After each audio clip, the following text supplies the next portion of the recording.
Cities Skylines is one of the greatest games of all time. How anyone can go about creating a sequel to that, I have no idea.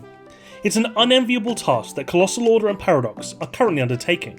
Well, allegedly. We're not sure that Cities 2 is even on the cards, but thanks to an Nvidia leak, it is very likely that Cities 2 will grace our screens in the near future.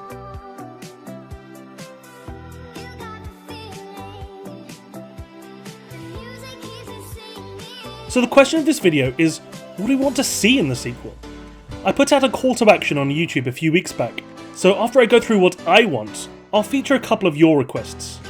I'll be trying to feature more community responses and feedback in the future, so why not join my Discord via the link in the description to let me know what you think and talk everything creative video games.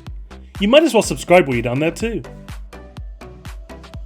First things first, the game now looks pretty dated, and I'm sure many of us would like to see a significant graphical upgrade.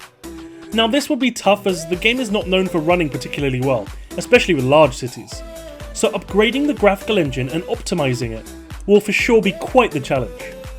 Paradox have also shown that they want cities available to as many people as possible, with the games releasing on consoles, including the Switch in recent years. So making sure the game can be played on many difficult platforms is another difficulty to overcome. However, if the game is going to stand out in today's climate and be playable for another decade, then it needs a facelift. More zone types. Back in the day, we had just residential, commercial, and industrial. We now have two different types of residential, two different types of commercial, and an office zone, but it's nowhere near enough. We need greater variance to allow cities to be more diverse and to make sure that each time you build your city, the end result is drastically different. Commercial can be broken down even further. Small corner shops, car dealerships, family-owned restaurants, superstores, giant malls, they're all vastly different, and we should be able to set what type of business level will exist within an area.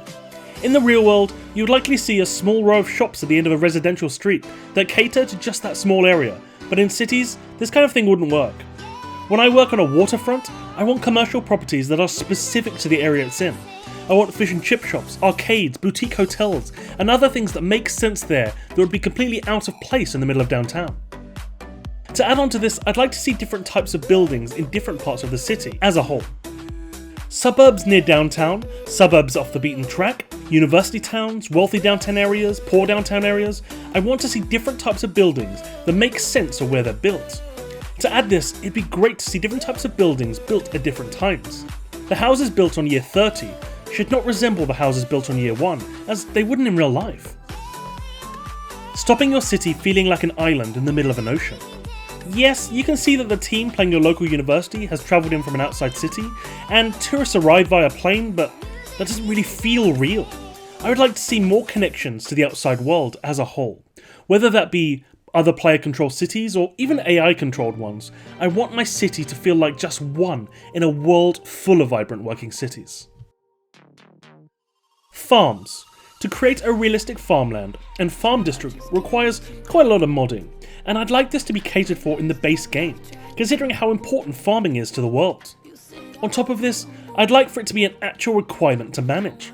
Making sure you have enough food, whether that's produced locally or imported, should be a mechanic you have to deal with, and seeing the impact it has on the city and your financials going down either route. More modular buildings. A few of the most recent DLCs have brought in new building types that can be designed on the fly, such as universities, parks, and theme parks. I enjoyed this feature and would love to see it extended. My universities are so detailed and elaborate that when I plop down a pre-built standard hospital, I feel disappointed. I've never been to a single building hospital. They're always sprawling mazes, and I'd love to customize schools, hospitals, police stations, prisons, etc. as much as you can do with universities. Traffic is a pretty key thing in Cities Skylines. It's the mark of a good builder, and whether they can keep down congestion and make the city flow. This often requires mods that allow for a bigger customization of roads and road rules to make something that works. I'd like to see these integrated more into the base game. However, I don't think congestion should be the key metric. It should instead be safety. Vehicle breakdowns and vehicular accidents should be added to the game so that your city has to successfully deal with these issues and be designed to resolve them in a timely manner. And the biggest one for me is making the city feel more alive.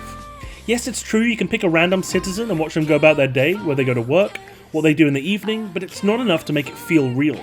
I want to see public holidays, a Christmas market in winter, the Olympics all coming to town. All of these events define a city and change things dramatically for a short time, and seeing how your people interact with these events based on how you design the city. Finally, the one thing that's enabled Cities to stay as fun and replayable all these years is the mod support and customization options available.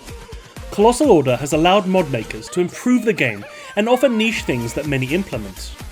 Whether that's a tool to make the game easier, to make the game look better, or even unique buildings to put into your city.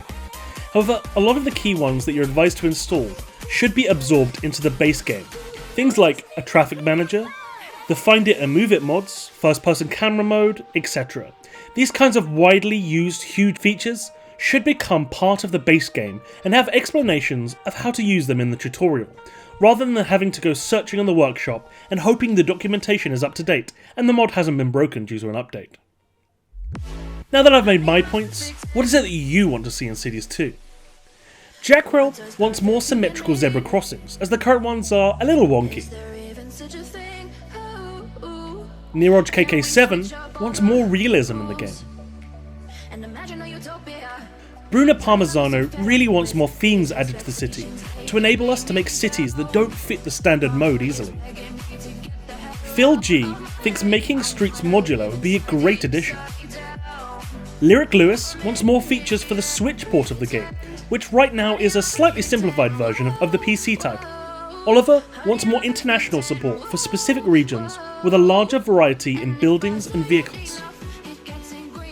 De Filipoli wants an improved lighting system to fix the dark shadows. Science in Engineering wants a lot. The one that I'll focus on is the passage of time. Having the game start off in January and progress through the year and have seasons to match would be a great addition to the game. So that's what they think, and that's what I think. So what about you? Air your thoughts in the comments down below on what you want to see. Subscribe to the channel and join the Discord to get more involved in future content. Throughout Cities Skylines' lifespan, I've managed to amass millions of views on Cities content, but if Cities 2 is just around the corner, then it's just been the tip of the iceberg. Like the game surely will, the channel will get bigger and better, and I hope you're on board for the ride. That's all for this one though, until next time. It's overrated. These expectations, they keep weighing me down. My heart is begging me to get the hell out of my head. I'm trying to live inside the upside down for a minute.